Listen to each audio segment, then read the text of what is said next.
वैराग्य शतकम का 32वां श्लोक है। भोग में रोग का भय, ऊंचे कुल में उत्पन्न होने पर उससे नीचे गिरने का भय, धन रहने पर राजा का भय, मान में दीनता का भय, बल रहने पर शत्रु का भय, सौंदर्य रहने पर वार्धक्य का भय, वेदांत आदि शास्त्र के रहने पर वाद विवाद का भय, विनय आदि गुणों के होने पर दुष्टों का भय, शरीर रहने पर यम का भय। कहने का तात्पर्य यह है कि इस संसार में सभी पदार्थ भय से व्याप्त हैं, केवल एकमात्र शिव के चरण ही निर्भय का स्थान है। तो अंशु कहते हैं कि ये श्लोक द्वैत के सिद्धांत को बता रहा है। मुझे द्वैत से जुड़े कई साल हो गए, अद्वैत तो क्या, द्वैत भी समझ में नहीं आया, कृपया द्वैत समझाने की कृपा करें।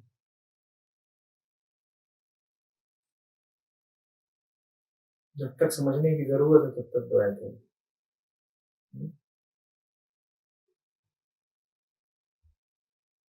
द्वैत का मतलब होता है बहुत सीधा, मैं हूं और दूसरा है, और जो दूसरा है वो मैं के समतुल्य है। इस धारणा को रखना द्वैत है कि बाहर जो कुछ है वो मेरे ही आयाम का, मेरी ही कोटि का है, मेरे समकक्ष है।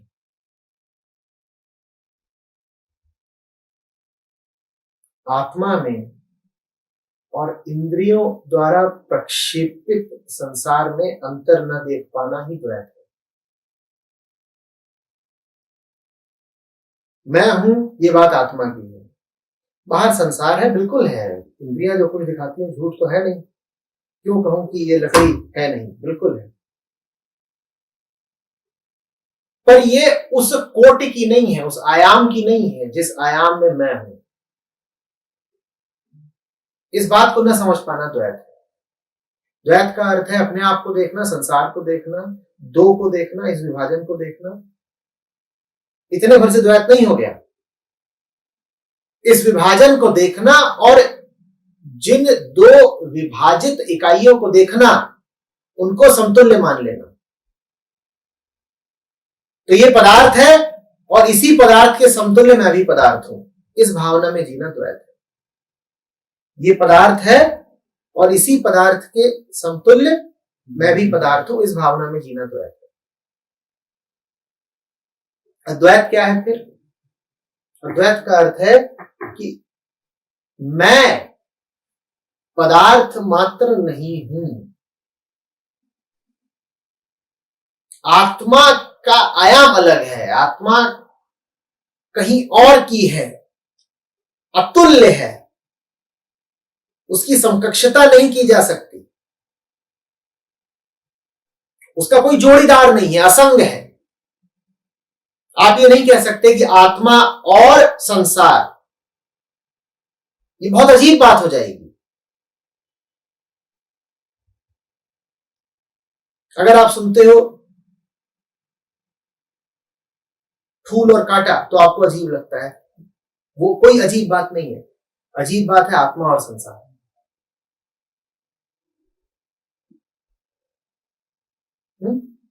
आप अगर सुनते हो स्वादिष्ट भोजन और घास तो ये बात आपको थोड़ी विसंगत लगती है, उसमें कोई विसंगति नहीं है। विसंगति है जब आप बोलो आत्मा और संसार। आपने आत्मा के सामने और शब्द लगा क्यों दिया? आपने जोड़ बिठा कैसे दिया? आपने ये बेमेल विवाह कैसे कर दिया? आपने कैसे कह दिया आत्मा और संसार? आत्मा वो शब्द है जो अपने साथ पूर्ण विराम लेकर के चलता है। आत्मा के साथ कुछ जोड़ा नहीं जा सकता। आत्मा खत्म बात, क्योंकि उसके बाद बचा क्या? आत्मा और अवसड कुछ भी बोलना बेवकूफी की बात है। यही द्वैत है कि तुमने आत्मा को संगति दे दी, और आत्मा की संगति हो नहीं सकती। कहने वाले आत्मा के बारे में कह गए असंगो अहम, मैं वो हूं जो असंग है।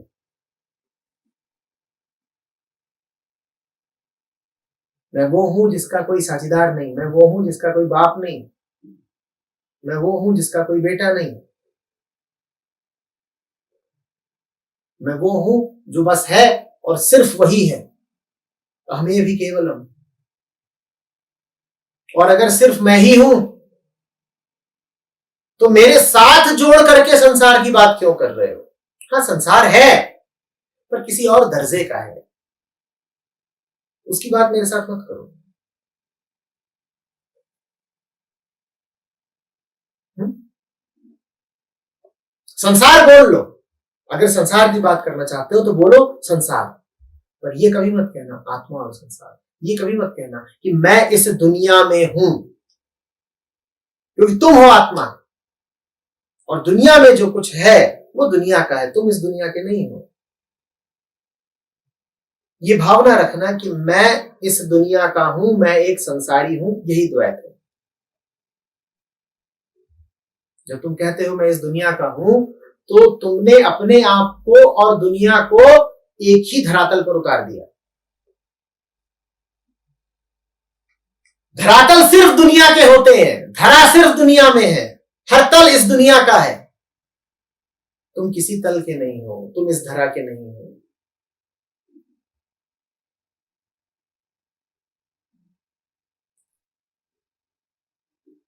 इस दुनिया में तुमसे संबंधित बहुत बहुत चीजें हैं और उनसे तुम्हारा संबंध मात्र साक्षी का है, जो शुद्धतम संबंध होता है।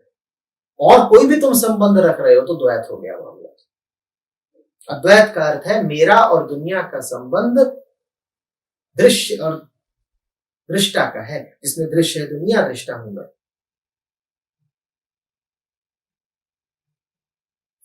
भोग्य और भोक्ता का नहीं है। तुम मानते हो कि तुम दुनिया के भोक्ता हो और दुनिया तुम्हारा भोग्य पदार्थ है, यह द्वैत है। और जब द्वैत होता है तो भूख होती है, क्योंकि दुनिया को अब भोगना है। द्वैत है तो तुम भागे फिरोगे, पीछा करोगे, लार टपकाओगे, मुंह की खाओगे, पीड़ा सहोगे, पर चेतोगे नहीं, क्योंकि तुमने एक झूठी गलत धारणा पकड़ ली है। और गलत धारणा यह है कि तुम में कोई छिद्र है, कोई कमी है जिसकी पूर्ति दुनिया से हो सकती है। तुमने दो झूठ एक साथ बोले हैं। पहला झूठ ये बोला है कि तुम में कोई छिद्र है, तुम में कोई कमी है, और दूसरा झूठ तुमने ये बोला है कि तुम में जो कमी है उसकी भरपाई दुनिया से हो सकती है। दोनों बातें झूठी हैं। इस झूठ में यकीन रखना द्वैत है। दुर्भाग्य की बात यह है कि दुनिया में अगर 8 अरब 9 अरब इंसान हैं तो तकरीबन सभी इसी झूठ पर जी रहे हैं। लोग ऐसे जी रहे हैं जैसे दुनिया फतह करने के लिए आए हैं, या ऐसे जी रहे हैं जैसे कि दुनिया से अपनी जान बचाने के लिए जीते हैं।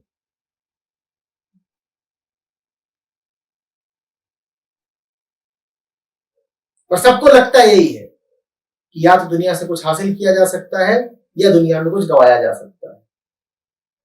दुनिया से कुछ चाहना या दुनिया से कुछ बचाना द्वैत है।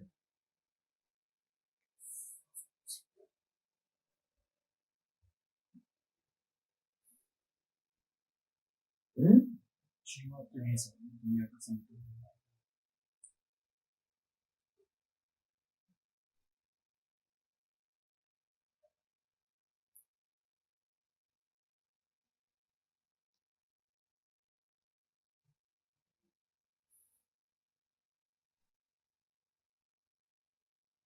अद्वैत का अर्थ हुआ अपनी शान में जीना। मैं हूं ही नहीं इस दुनिया की, यह अद्वैत। जब मुझ पे लगाए पाबंदी, मैं हूं ही नहीं। तुम पहना रहे हो बेड़िया, जिसको तुम बेड़िया पहना रहे हो वो मैं हूं ही नहीं। किसको पहनाई? तुम मेरे हाथों को बांध सकते हो, मुझे नहीं।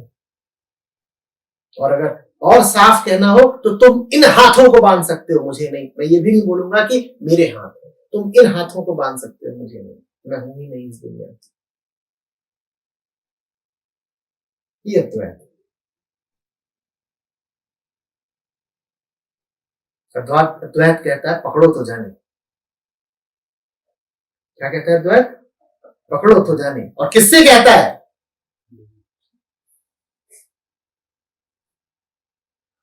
उससे कहता है जो उसकी कोटि का नहीं है, क्योंकि अद्वैत अपने आप में पूर्ण है।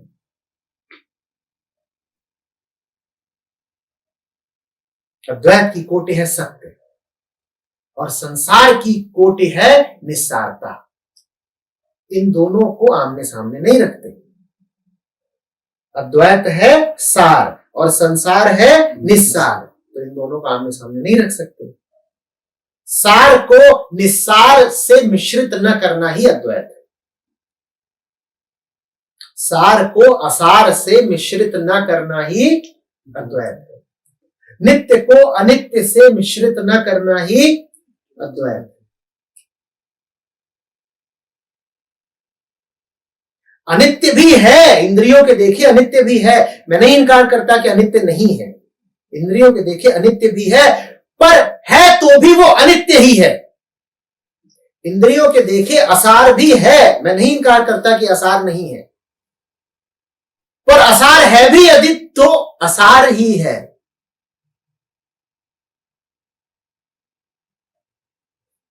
है पर असार है। कोई पूछे संसार है क्या, कहो है पर असार है।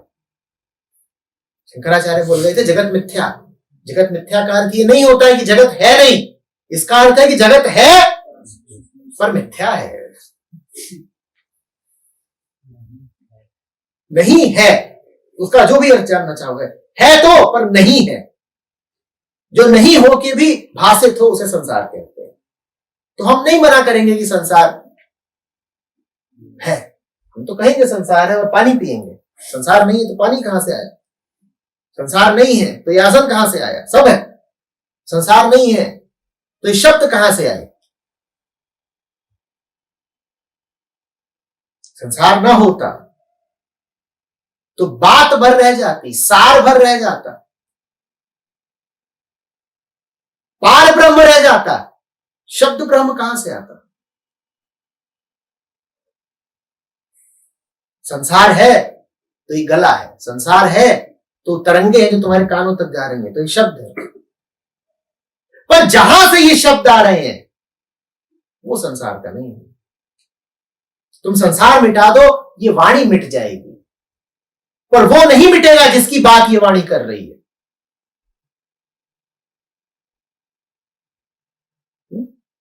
ये अद्वैत नहीं कहता कि द्वैत झूठा है। अद्वैत बस ये कहता है कि द्वैत में बात द्वैत की है, अद्वैत की नहीं। बहुत सूक्ष्म बात कह रहा हूं, समझो। अद्वैत बस ये कहता है कि भाई तुम द्वैत को द्वैत जानना, अद्वैत अलग है, भेद करो। द्वैत अपनी जगह और अद्वैत अपनी जगह, और जहां पर द्वैत है उसको सम्मान दो। कह मत देना कि मैं हूं, दीवार है ही नहीं, जाके भिड़ गए, मुंडी फोड़ लोगे और कुछ नहीं होगा। दीवार है पर अनित्य है। मानो दीवार को, इनकार न कर दो कि दीवार है ही नहीं, संसार है ही नहीं, बिल्कुल नहीं संसार। पर संसार और सार को एक ही तराजू पर मत चला दे। सार अतुल्य है और संसार में जो कुछ है सब तुलनात्मक है।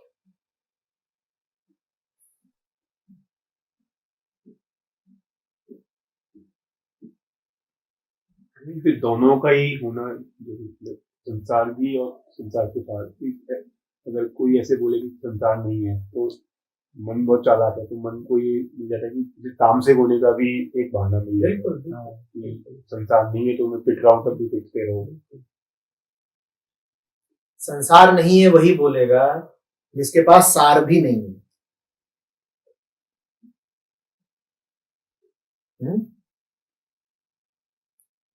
कोई सोया पड़ा हो तो ये सपना देख सकता है कि वो अकेला ही सो रहा है, फिर वो कहेगा और कोई नहीं है।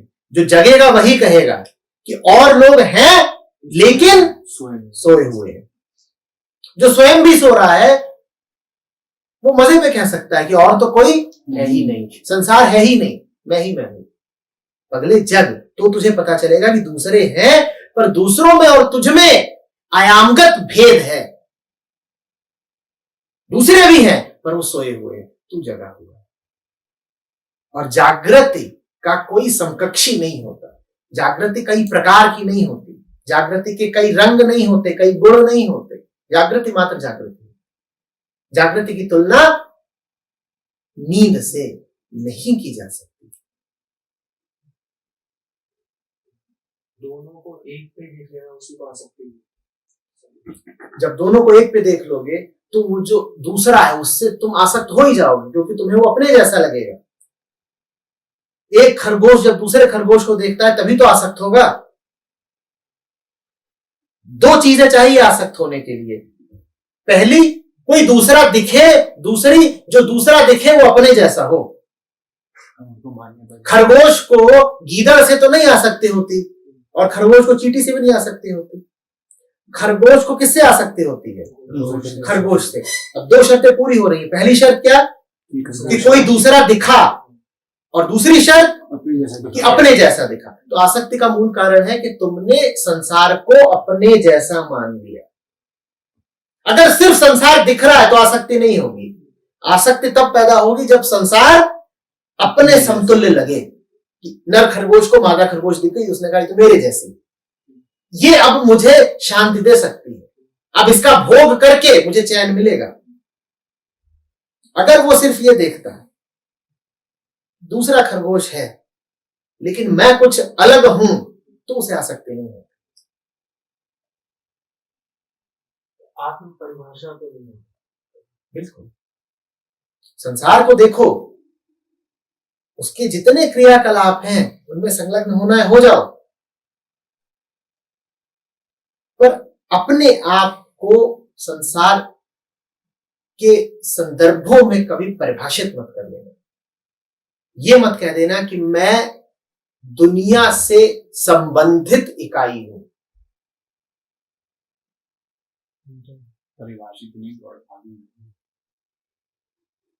आत्मा का रिश्ता किसी से मत बैठा देना। आत्मा का कोई नाता रिश्तेदार नहीं होता। आत्मा पर शर्तें, पाबंदियां, बंधन इत्यादि संबंध मत रख देना। ये जो अंतर आयामी जीवन है, वो जैसे मेरे आसपास कुछ लोग हैं उनको व्यवहारिक जीवन में भी पता लग रहा होता है कि के बीच में चेहरे पे पता लग जाता है कौन सिर्फ यहीं पे है, कौन साथ में है। तो इसको हम कैसे साध सकते हैं? पहला कोई सूत्र संसार को नहीं साधा जा सकता। तुम सत्य को साध सकते हो।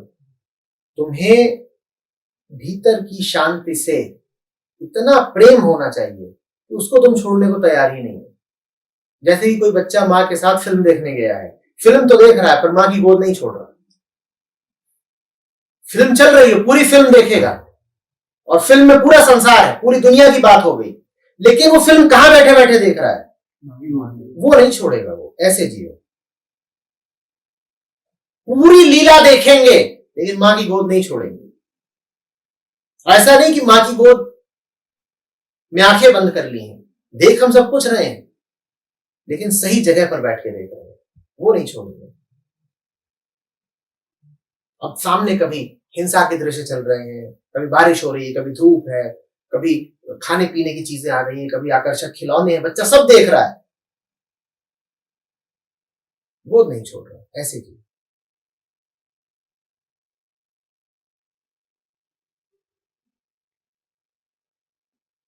जो बोल रहे हैं अभी, मतलब अपने आप में बहुत बड़ी बात है। मतलब अगर आपको दिख जाएगी जो चीज आप जो देख रहे हैं उसके अलावा भी कुछ है, लेकिन होता क्या है कि अगर मेरी चप्पल जैसी भी चीज घूम जाए तो वो चप्पल इतनी हावी हो जाती है, मेरे नंगे पाँव जो मुझे बार बार लग रहे होते हैं, ये सारी बातें एक जगह हो जाती है। मैं चप्पल पे एकदम केंद्रित हो जाता हूँ, मुझे वो चप्पल चाहिए। मैं तुमने चप्पल को मध्यस्थ बना लिया है। तुम सोच रहे हो शांति चप्पल के माध्यम से आएगी,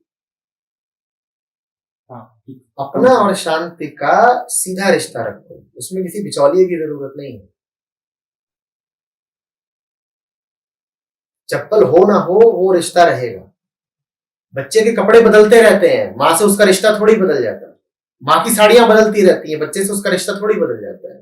दिन त्योहार तिथियां बदलती रहती हैं, माँ और बच्चे का रिश्ता थोड़ी बदल जाता है।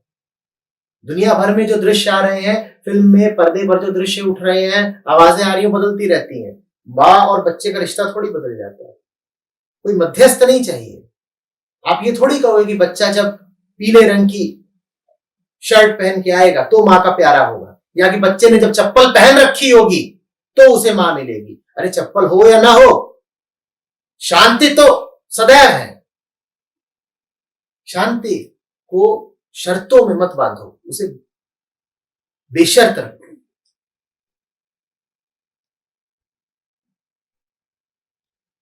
हर स्थिति से निरपेक्ष।